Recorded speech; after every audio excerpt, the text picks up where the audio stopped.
that one of the reasons why India went to war with Pakistan in 1971 was because of illegal immigration. They have no other place to go but India. India is their natural homeland. They have to come here. There is no other way for them. Otherwise, they'll just get wiped out. Don't know who's coming because there is no due diligence. I mean, this guy just hops across the border and he gets, through political parties, he gets his PAN card, his Aadhaar card.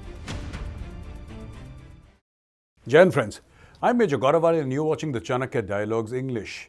Like this video, subscribe to our channel and do not forget to press the bell icon.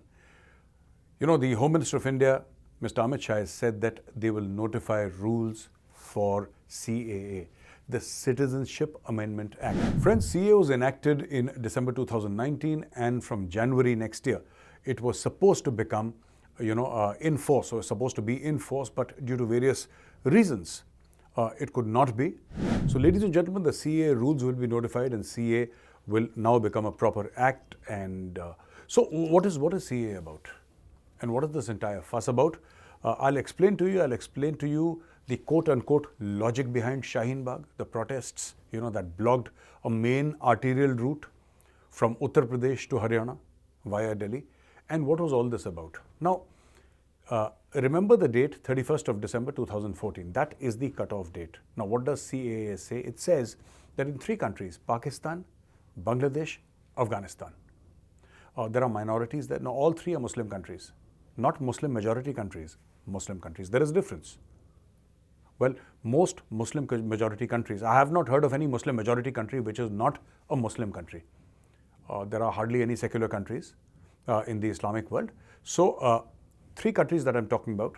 We're talking about Bangladesh, we're talking about Pakistan, and we're talking about Afghanistan. Here, minorities from these places, let us say the Hindus, the Sikhs, the Christians, the Parsis, the Buddhists, the Jains, anybody who wants to take citizenship of India is welcome, and there will be a truncated time. So the entire procedure they'll not have to go through. There is a discount given in time and there is a priority given to them, and why not? I fully support CAA, priority should be given. Now, a lot of Muslim leaders in India, and I was watching this on television also, and I've read about it in media reports, in newspapers, that a lot of them were saying that this facility should be given to Muslims living in Pakistan, Bangladesh or Afghanistan. Now, this logic is silly, and it's silly because these are Muslim countries. These are Muslim countries. These countries, the basis of these 3 countries is Islam. I mean, you might have elections in Bangladesh, or you might have elections in Pakistan for whatever it's worth in Pakistan. But in Afghanistan, obviously, there are no elections. But the fact of the matter is that they are not classical democracies. Democracy doesn't mean only elections. Elections are one part of democracy. It's not the entire thing. So minorities are brutalized in these countries, and minorities are, they're not safe. Even in Bangladesh, they're not safe. In Afghanistan, under the Taliban, absolutely not. In Pakistan, also absolutely not. So the idea was to get the minorities to India, so they, have a safe haven where they can grow and prosper. Now, a lot of people opposed it. And today I'm going to tell you about NRC also. A lot of people opposed CAA. I'll come to CAA now. CAA riots happened in, I think, 93, 94 districts across India. More than 30 people died in these riots. For what? For what? This was simply to spread disinformation. A lot of people who were sitting in the Shaheen Bagh CAA protest said that, hey, this is about throwing Muslims out of India. This has nothing to do with throwing Muslims out of India or bringing Muslims into India. It has nothing to do with Muslims. CAA has nothing to do with Muslims. It has everything to do with non-Muslim minorities. So people started confusing it with NRC. NRC is the National Register of Citizenship. Now, what happened was that over a period of time, we realized that a lot of illegal immigration had taken place. Ladies and gentlemen, perhaps you do not remember, or many of you would not know, that one of the reasons why India went to war with Pakistan in 1971 was because of illegal immigration from Bangladesh. That was one of the reasons why India went to war, because we could not sustain this huge influx of refugees. And today, that thing has not stopped. It started off in 1970, 1971, and it's not stopped till now. People are still streaming into India from Bangladesh. It's not stopping now. You see, this has got to stop. And NRC hopes to stop that. Assam is one state where they implemented the NRC, and the Chief Minister of Assam came in for a lot of flack. Yeah. He came in for a lot of flack. The Chief Minister of Assam, he was, it was said that he's against Muslims, and all he said was, I'm not against anybody, I'm not against any Muslims or Hindus or anybody of any faith. All I want is that the illegal immigrants should go away. We have no place for them. There is a certain method of taking citizenship of India. Follow the rules, welcome to India. Now the problem with some sections of our civil society in India is that, they want to become large-hearted at the nation's expense. These are the same people who will not allow a stranger into their home, right? They won't allow a stranger into their home. But these very people want Rohingyas to come and settle in India, Bangladeshis to come and settle in India without following due process. Now this is a drain on our resources, number one. Number two, this is a national security threat. Because I know from experience in Assam, I've spoken to some very senior officers in Assam. I don't want to take their names, where they very clearly said that there is a very strong Al-Qaeda presence in Assam. And definitely Al-Qaeda is a national security threat. You don't know who's coming because there is no due diligence. I mean, this guy just hops across the border and he gets, through political parties, he gets his PAN card, his Aadhaar card, and then he applies for a passport and he's an Indian citizen. Next time he flies out of the country, he flies out on that blue Indian passport. That's it. End of story. So how do you control these people? How do you control immigration? So what they said was in NRC that you have to have some sort of paper to prove that you're an Indian citizen. And they gave various options. They said that, okay, number one, do you have an Aadhaar card? No. Do you have a PAN card? No. Do you have a passport? No. Do you have a ration card? No. Have you been admitted in a hospital and you can produce that bill that you have been admitted in a hospital in India before? No. If you were born in a hospital, do you have that? No. What do you have? Have you studied in a school? No. Is there an electricity bill that you can show us? No. There is nothing. Okay.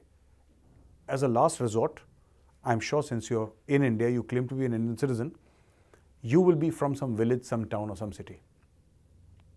Let's say you belong to a village. Can you get 2 or 3 people from your village, especially the sarpanch, the local administration people, to vouch for you, saying that he's from this village? No. If your answer to every single question is no, then you must be an illegal alien. And a lot of these bleeding heart liberals in India, people from Bollywood, heroes and heroines from Bollywood, film directors, I don't know why they think that they are fighting for something which is right and they are fighting for rights of people. I don't know why they think like that. They're fighting for criminals. They're fighting for people who have broken the law. And why should they do that? Why don't these guys stand for India? Why don't they stand with India? I fail to understand. How can somebody just come inside your country? And you see, this is, why am I talking about NRC? Because this whole thing was about, the breaking news was about, Home Minister Amit Shah saying that we'll notify. But ladies and gentlemen, this entire debate is about the CAA. Why am I talking about the NRC here? Let's get back to CAA once and then I'll go back to NRC and explain. These things they're different. The CAA is different, the NRC is different, but various interested parties have got the public confused, especially the Muslims confused. And I saw the interview of this Muslim man, and there was a Muslim lady also with him. And what do you understand? You're protesting against the CAA. What do you understand? He says, no, this is a conspiracy, a sazish of the Modi government to throw out Muslims from India. And they were protesting against CAA. And nobody told them, people have been misguiding the poor people. And nobody told them the CAA is not about throwing out. It is about getting in. We're trying to get non-Muslim minorities inside India. That is the whole plan of the CAA. But there are people who are protesting against it. Makes no sense, absolutely. Makes no sense. Now about, the National Register of Citizenship. A lot of people, bleeding heart liberals, will say, why is India planning to throw out Rohingyas? Why is India planning to throw out Bangladeshis? They're doing it because they're Muslims and this is an anti-Muslim stance and Modi's directives stink of Islamophobia and stuff like that. All countries are doing it. No country likes illegal immigration. England has done it, right? They tied up with Rwanda Just imagine, England ties up with an African country, Rwanda, and says, we'll pay you this much money, please accept our illegal immigrants. And Rishi Sunak is going to put them in a flight and kick them out. Saudi Arabia has thrown out 1,000 Rohingyas. Saudi is a Muslim country, Rohingyas are Muslims. 1,000 Rohingyas thrown out by Saudi Arabia. 1,000 of them.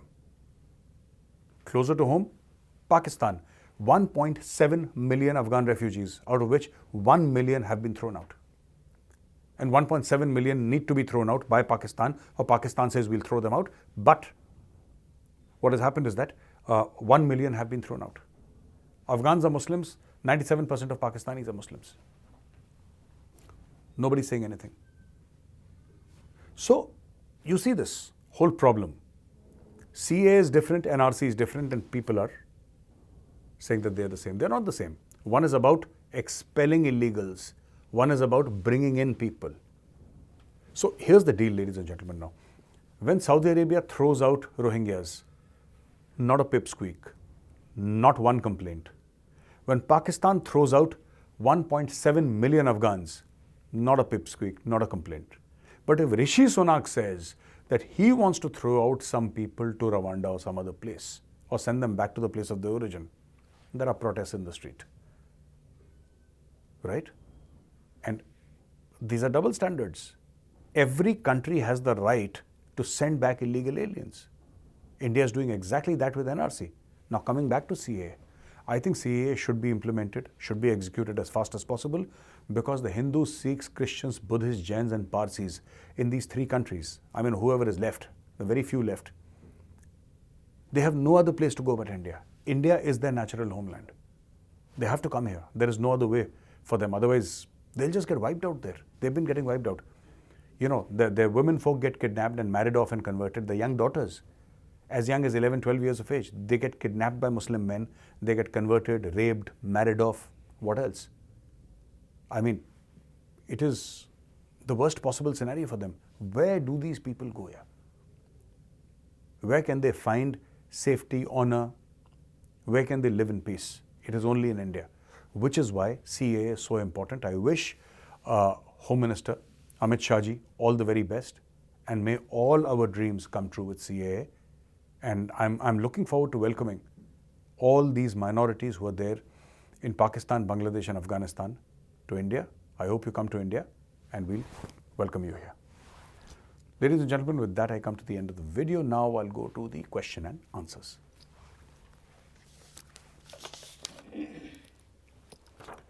So we have Shakti Keswan. He says China and India were never neighbors, as India's neighbor was always Tibet. Is there a way we could somehow liberate Tibet from the PLA and CCP? Won't it be beneficial for us not only to balkanize Pakistan, but also as it would permanently damage their connections to the northeast and Ladakh, as well as ensure our water supply? No. This can't be done. Okay, I'm not saying it can't be done. I should have said it's extremely difficult to do. And why would you want to balkanize China? You see, to balkanize the second largest economy in the world with the largest navy, it will need all your resources and there is very little guarantee of success. So we shouldn't be going in this direction. There are other ways to do it. Maybe one day we'll speak, maybe one day I'll tell you. The idea is not bad, but not this way. We'll do it the other way. Abhay Kumar, if Quad is not empowered with military or economically, then what would be the relevance of it? Of course, Quad is empowered. India is saying no to the militarization of Quad. You see, understand how America wants to use Quad. Let's say we have a partnership, you and I and 2-3 more people. 4 people have a partnership. Why do you want this partnership could be very different from why I want this partnership. You know, everybody would have different reasons for wanting that particular partnership. So this is something that we would need to understand here. Why does America want this partnership? America is at loggerheads with China, but so are we. Our being at loggerheads is more real because China covets our territory, not American territory, not yet anywhere. So we cannot take American dictation, because once you sign a treaty, it's about signing a treaty. Once you sign a treaty, then you are committed to act.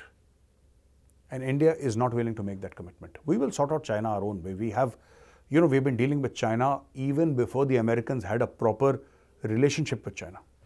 We have been dealing with China since the 50s. We fought a war with them in 62, another war in 67. You know about Galwan.